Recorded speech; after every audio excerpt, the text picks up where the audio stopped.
Okay, a quick video. I'm pretty organic and natural when it comes to life. Uh, to the best of my ability, let's put it that way. But the point is this: is I was thinking about simulation hypothesis, Ostrom, and then there's this other lady, Sabine Hassenfelder. Oh, that's her last name, like Sabine Hassenfelder, something like that. You can find her on YouTube. She was saying simulation hypothesis is pseudoscience. And I just think a lot of it is we have this modern out of the gaps approach that we do with stuff. We take aliens, AI, UFOs, and we kind of throw that in the gaps where we can't answer questions. You even have memes that deal with this. Again, I'm not a theist or an atheist to say that in basically every video I make, just to kind of stress the point. I think the reality is probably more amazing than being an atheist or a theist. I mean, there's a lot there that kind of cohabitates together. It's comorbid together, and I think people get polarized to taking one view or the other rather than kind of keeping an open mind and realizing it's all just kind of this manifestation of the same thing. But the point is this: so if you had a fish tank, you had one fish in it. Everything you put in the fish tank, if you're creating like an artificial reality, is going to take up computational power. And you're going to have you're rendering something, whatever, in the environment. Why would you have fossils and things people have discovered not to make a artificial reality, a simulation, seem provable? Because you could just not ever worry about explaining evolution. That just seems like a very long, drawn-out explanation to try to prove that the world is natural to give to people. Why would you have so many different genera, species, orders, all the things that relate to, trees of life? You don't need to have that many to make the world more believable. It just seems like you'd be adding a lot of excess stuff to have to add excess processing power to use excess processing power to help maintain or create, which would just be a waste of energy. You could just have Caucasian, African American, and Latinos, or you could just have 100 species, 100 genera, 100 species of bird. 500 species of fungi. Certain you could just really whittle it down instead of the diversity that we see. It seems kind of like, and then you have one Galapagos finches where one thing, its beak is one way, and then over time it changes to be something different to kind of keep up with the evolution of other plant species and things like that. Look at how religions have evolved, to help keep us more moral and grounded in a lot of ways, but we also see those things being abused by people. So it's just an interesting thought, why would you have so many different things that were so eccentric and eclectic in a reality, which would be swallowing up computational power, when you could just kind of keep it as let's say one fish in the fish tank, with a little castle and there's some gravel, and then a mate, and you give it food whenever it needs it. It just seems really like a waste of energy. Waste of computation, of processing power, of the information you're presenting to something seems like it's less. It could be used. You could create 100 species. Let's say there's Homo sapiens, and then 100 species of snake, 100 species of bird, and you could kind of just be that's the norm, and that would save computational power, basically processing power. It'd be less to render if you believe in that. It's just a thought. I don't get into simulation hypothesis. It's a hypothesis first and foremost. I was reading about the difference between hypothesis and theory. And so saying hypothesis is fact is not...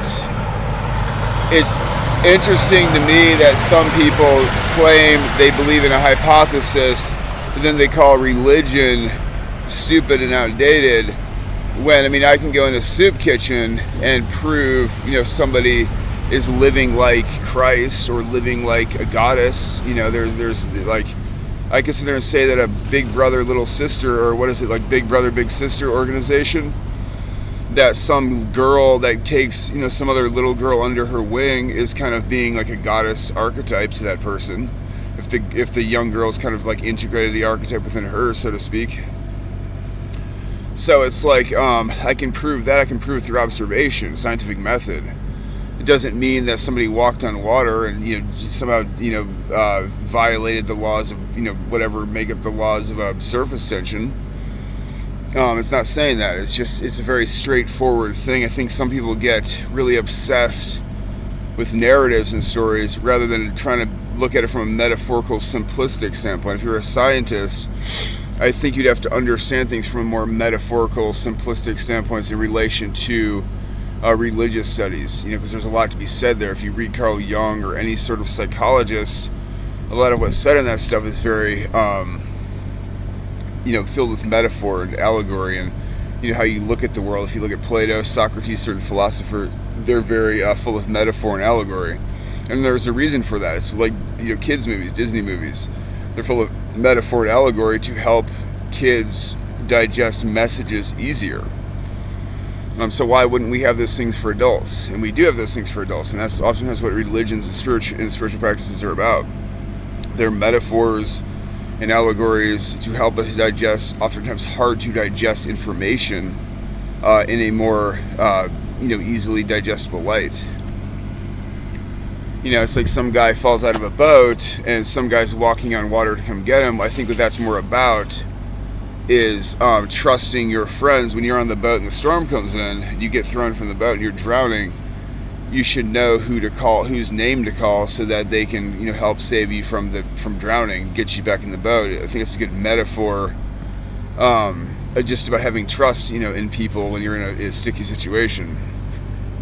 A lot of people have trust issues nowadays, and that's some of the rampant, or one of the issues with social media is there's so much information out there, it's kind of dumbing people down because they don't know how to process it. There's plenty of empirical evidence that points to what I'm saying to be truth, and that makes sense. Some girl's 13, she's prepubescent or going through puberty, or some boy, and some tweens, they don't know how to deal with who they are, who they want to be, because there's so much information presented to people from social media, from algorithms, telling them you click on one thing, you like a pair of shoes, and the next thing you have 30 other things suggested to you, and your family said they want to buy you what you want. You have all these suggestions, and you're trying to be cool and trying to be trendy. It's just overwhelming. Anyway, it's just a thought. I think that the whole thing with computation, though, again, I'm not for or against religion. I'm not atheist or a theist, but I just think there's some really fascinating stuff out there, and we have to be careful that we don't, God of the gap something. We see stuff with, the alien find in Mexico or whatever it is. If that's true or not, who knows? There's been a lot of stuff in the past, with Mexico presenting good evidence that wasn't good at all in the long run. You get some other countries' hands on it. Everybody wants to be the first country, the first of doing something.